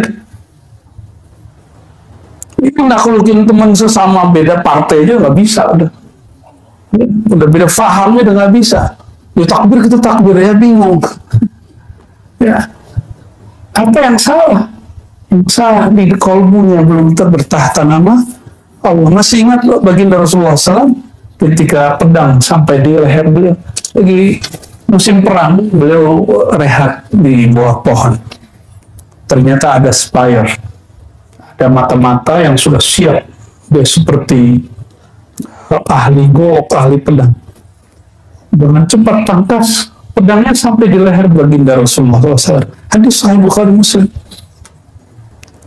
Apa kata dia? Hei Muhammad. Salah dia manggil Muhammad, itu masalahnya. Seharusnya dia nggak panggil Muhammad. Ya, seharusnya hoi gitu aja ya. Karena dia nyebut nama Muhammad, tubuh dia dari Muhammad. Hei Muhammad. Siapa yang melindungi engkau dari pedangku itu? Ya, pedang itu tercipta dari nur Sayyidina Muhammad Sallallahu Alaihi Wasallam. Jawabannya Allah. Nabi cuma jawab Allah. Coba antum yang baca Allah belum tentu kayaknya. Belum ya. Nanti membacanya dari dalam kolbunya. Karena dirinya bergetar, getaran itu pasti memantul kepada kolbu orang yang hantam dia. Pertama baca Allah, itu pedang langsung jatuh. Ambil lagi, todong lagi, tapi kekuatannya sudah melemah. Ditanya lagi seperti itu, jawaban Nabi sama Allah. Tuh, yang begitu tuh kekuatannya, langsung dia jatuh lagi, ulang lagi yang ketiga Nabi ambil, dibalikin. Sekarang kamu siapa yang melindungi? Langsung syahadat. Cukup kalimat Allah. Cukup kalimat Allah. Makanya zikir ini, zikir Allah. Allah itu bukan bid'ah, bukan bab daripada zikir syaitani. Di kitabnya ada. Kalau si Tony mungkin ya yang bilang syaitani, yang bilang bid'ah berarti dia nggak update ya, nggak update. Kita sudah banyak bahas bahwa zikir Allah Allahu itu bukan bid'ah ya, itu sunnah malah. Nah di sini al-wukuf zamani ini puncaknya nanti adalah seseorang itu sampai kepada thariqah muhasabah, itu disebut wukuf zamani. Maka sebelum tidur ya, jangan langsung tidur, ingat dulu hari ini sudah salahnya apa dan minta ampun kepada Allah. Kalau pernah nyakitin orang, doa, ya Allah tolong sampaikan maafku kepada kolbunya, aku belum sempat minta maaf. Pernah begitu gak? Ya, atau tidur dalam kebencian, itulah tidur yang paling melelahkan. Orang yang tidur dalam kebencian, dalam kelalaian, tidurnya akan menyiksa. Bangunnya tidak segar, bangunnya tidak rehat ya. Pasti sudah ada yang ngalamin 1-2 tidur 5 menit rasanya 5 jam. 1-2 sudah ada ya. Yang belum bingung maksudnya apa itu. Ada yang tidur 5 jam, rasanya 5 menit. Di sini, di khalwat ini pasti ngerasain. Ya, 1-2 adalah. Ya. Ngantuk, ya, dari jam 11 digebar terus, baca 1 juz, ya. Habis itu langsung sholat, ya. Habis itu khataman. Habis itu tawajuh. Hajar lagi pakai sholawat. Gak dikasih waktu mau rehat. Mau rehat dikit, udah azan. Ya, mumpung masih hari 27 ya. Kalau di rumah udah nggak bisa begitu antum. Jadi ujungnya nanti apa? Thariqatul muhasabah. Muhasabahnya orang-orang yang ahli zikir tidak hanya dari dosa zahir, tapi juga dosa batin. Dia mengatakan, ya Allah, hari ini hatiku beberapa kali tersita selain Engkau. Hatiku dimasuki selain Engkau. Oh, mereka sampai ke sana. Nah, nanti bedanya antum kalau sudah pulang ke rumah, mulai muhasabahnya ke sana. Kalau dulu-dulu paling saya nyakitin tetangga nggak ya? Sebatas di situ dosa zahir. Nanti lebih dari itu. Ya Allah, hari ini zikirku kurang. Qalbuku sering melayang. Yang berikut al-wukuf al-adadi. Wukuf adadi, nah ini juga berzikir dalam satu nafas dan memperhatikan bilangan zikir yang dibaca. Nah ini dipelajarinya kalau sudah khawat ya. Jadi kita pending dulu ya. Tapi itu ada rahasia di situ. Karena dia melalui nafas. Semakin orang menyadari nafasnya, semakin dia dekat kepada Allah Subhanahu wa Ta'ala. Disitulah Allah ngajarin dia. Jadi kenapa ada orang-orang dapat ilmu laduni? Karena dia tahu zikir namanya zikir anfas. Zikir apa? Kita sudah zikir Allah sekian tahun belum, karena belum pindah ke zikir anfas.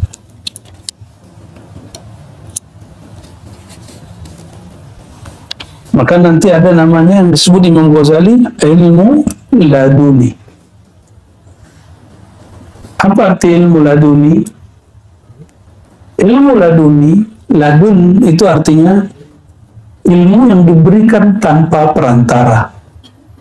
Kalau sekarang kami kasih zikir Ismul Jalalah, Ismul Zat, Nafis, Qataif, Wukuf, itu masih perantara guru. Dengan mengamalkan ini sungguh-sungguh, nanti diberi rasa, dilihat oleh Allah. Nah, itu ilmu. Nanti diberi rasa, merasa bersama Allah. Itu ada ilmunya. Nanti diberi rasa, kok dekat sekali kepada Rasulullah. Nanti diberi rasa lagi, dekat sekali kepada Allah. Disebut dekat, tapi tidak ada ini ya, apa bahasa orang kampung itu ya, dekat tak berhantaran, gitu ya. Jauh tak berjarak. Waduh, ribet bahasanya. Kira-kira seperti itu. Karena Allah itu tidaklah benda, maka kedekatan kepada Allah bukan kedekatan fisik, sifatnya rohani. Dan kita sudah bahas sebelumnya bahwa tubuh ini, pikiran ini tidak akan dapat merasakan Allah. Yang dapat merasakan Allah hanyalah hembusannya, yaitu rohani kita. Ya, kalau qalbu hanya dapat merasakan nama qalbu kita, makanya qalbunya beberapa hari ini terus ya ditekan menyebut nama Allah, sebut. Ya. Kalau rohani enggak, dia lebih tinggi dari itu, ya, dan abadi, rasanya abadi. Nah, orang-orang yang mohon maaf zikirnya belum sampai pada qalbu, mereka itulah yang dikhawatirkan su'ul khatimah, yang disebutkan dalam hadis Nabi sallallahu alaihi wasallam, "Walladzi la ilaha ghairuh, inna ahadakum la ya'mal bi'amali ahli al-jannah hatta la yakunu bainahu wa bainaha illa dhira' fayasbiqu 'ala al-kitab fayamal bi'amali ahli an-nar fayadkhulha." Sesungguhnya demi zat yang tidak ada Tuhan selain Dia, begitu kata Rasulullah SAW, sungguh ada di antara kamu orang yang beramal amalnya soleh sekali sehingga jarak dia dan surga hanya satu jengkal. Fayasbiqu alaihi kitab, tapi ketentuan sudah berlaku. Apa ketentuan itu? Orang yang zikirnya tidak sampai tembus ke dalam kalbu, nanti di akhir hayatnya ketika tubuhnya kejam, sakar, kalbunya kosong menyebut nama Allah, walaupun sudah baca ribuan kitab, walaupun sekolah tinggi, walaupun haji 1000 kali, kalau nggak sampai dia berhaji dengan kalbunya, sholat dengan kalbunya, zikir dengan kalbunya, zakat dengan kalbunya, semua harus menyertakan kalbu, maka yasbiqu alal kitab. Apa yang ditetapkan Allah? Innal a'mal bil khawatim. Innamal a'mal bil khawatim. Amal itu tergantung ujungnya. Jika ini nggak sampai kepada ujung diri, yaitu qalbu, maka di ujung hayat pun juga sama. Itulah kenapa terjadi ada orang katanya kiai tapi susah meninggal. Ada orang katanya ustadz tapi nggak bisa baca la ilaha illallah Allah sebelum wafat. Ya, pernah dengar? Jangan-jangan pernah lihat. Ya, dulu musuh dari Syekh Mukhtar Angkulakur namanya, pendiri Madrasah Tarbiyah Islamiyah, mengalami itu. ya, mendebat, mencaci maki orang-orang ahli zikir, menghina. Padahal sudah ada kesepakatan kalau kalah debat tidak akan menghina, tetap dia menghina. Beberapa bulan sebelum wafatnya, lari-lari tengah pasar nggak pakai celana, hilang kesadarannya.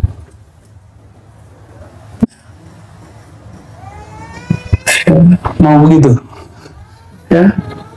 Maka harus ada kesadaran qalbiyah. Kesadaran qalbiyah itu nanti kalau antum lagi mengalami goncangan hidup luar biasa atau sakit luar biasa, badan sudah mulai, nanti yang bekerja qalbiyah beralih.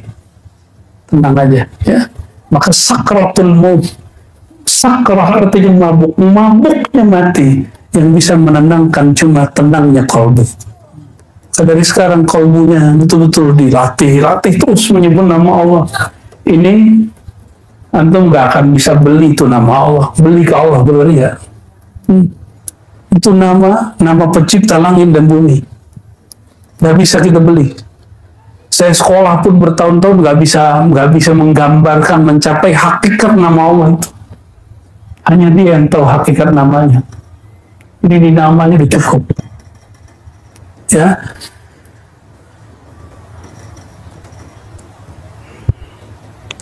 Imam Ghazali mengatakan kalau orang sudah sampai kepada kesadaran qalbiyah, sampai kepada ruhiyah, Allah nanti langsung yang akan menghembuskan ilmu di dalam kalbunya. Jika syaitan mewahyukan was-was ke dalam kalbu pengikut-pengikutnya, masa Allah tidak? Kan di Quran kan ada kalimatnya, la masa atau masa satu ta'ifah, ya, disentuh oleh sekelompok syaitan, ya. Juga ada waswasa, ada auha, syaitan mewahyukan, benar. Oh, itu syaitan tingkat tinggi. Orang yang diwahyukan syaitan namanya wali syaitan, mirip-mirip laduni, tapi al-laduni asy-syaitaniyah, ya, langsung diajar iblis, bisa tahu yang aneh-aneh. Tapi penciriannya satu, iblis itu sempat berzikir, maka dia tahu beberapa ilmu zikir. Nah, berarti kalau sudah zikir belum tentu tenang, ya. Mesti ada ma'rifatul mazkur, mengenal siapa yang kita zikirkan. Nah, itu yang wajib dipelajari, ya, mengenal siapa yang perlu yang kita, ya.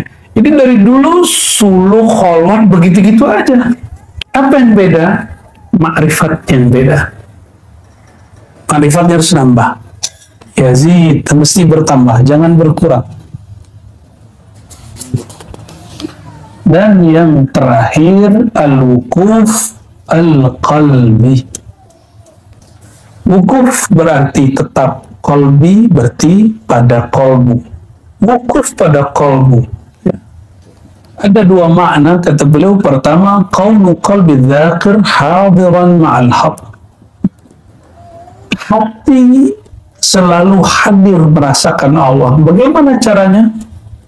Sebut namanya, yang punya nama mesti hadir, ya. Kalau saya panggil yang hadir ini tidak dengan namanya, noleh nggak? Saya panggil Dawami dengan Daim, ya Daim gitu. Artinya sama loh. Nggak noleh ya. Ini siapa itu? Ya, abadan. Ya, nggak noleh deh. Atau oi gitu. Semuanya gengsi kan, mau noleh dipanggil oi. Kamu siapa? Ya. Maka memanggil Allah itu mesti namanya, pasti dinoleh. Ujibu da'watad da'i idza da'ani. Hanya Allah yang benar-benar menjawab orang yang memanggil namanya. Hanya Allah, nggak ada lagi.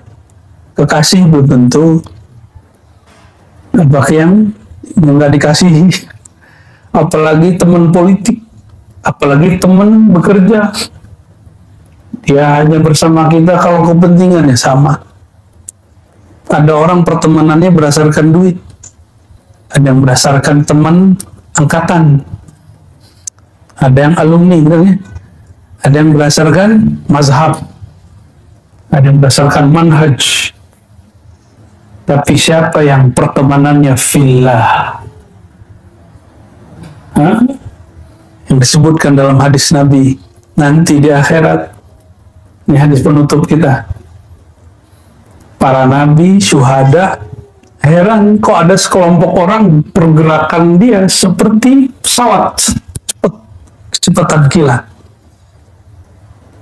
Yaghbituhum, ya, ada yang iri kepada mereka.